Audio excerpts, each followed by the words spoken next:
নমস্কাৰ মইনাসকল, তোমালোকে আজি এটা সাধু শুনিবা। সাধুটোৰ নাম হ'ল নিগনি আৰু ভেকুলী।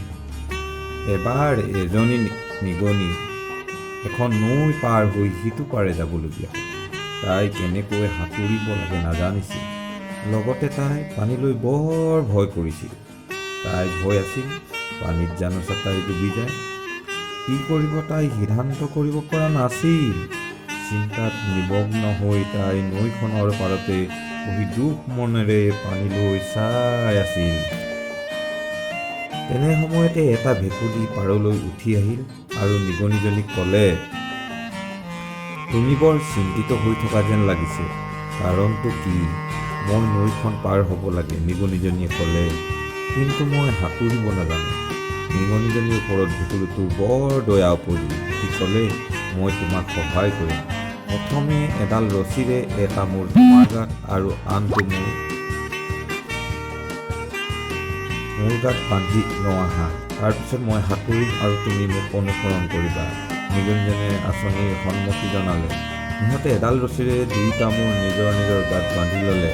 তাৰপিছত দুয়ো সাঁতুৰিবলৈ আৰম্ভ কৰিলে। সিহঁত যেতিয়া নৈৰ মাছ পালেগৈ, ভেকুলীটোৱে বদমাচি কৰি নিগনিজনীক জোকাবলৈ এটা আঁচনি চিন্তা কৰিলে। সি আচম্বিতে বুৰ মাৰি পানীৰ তল পালেগৈ আৰু নিগনিজনী সহায়হীন হৈ পানীৰ ওপৰত উপঙি থাকিল। আকাশত উৰি ফুৰা ঈগল এটাই নিগনিজনীক দেখা পালে। সি চু মাৰি তললৈ নামি আহিল আৰু নিগনিজনীক ধৰি নিলে। নিগনিজনীৰ লগতে ৰছীৰে আনটো মূৰত থকা ভেকুলীটো উঠি আহিল। ভেকুলীটোৱে ঈগলটোক ক'লে, মই নিগনিজনীক নৈখনৰ ইটো পাৰলৈ লৈ গৈ আছিলোঁ। কেৱল তাক ভয় খুৱাবলৈ বুলি পানীত ডুব মৰাৰ নাটক কৰিছিলোঁ। অনুগ্ৰহ কৰি তুমি নিগনিজনীক লৈ যোৱা আৰু মোক এৰি দিয়া।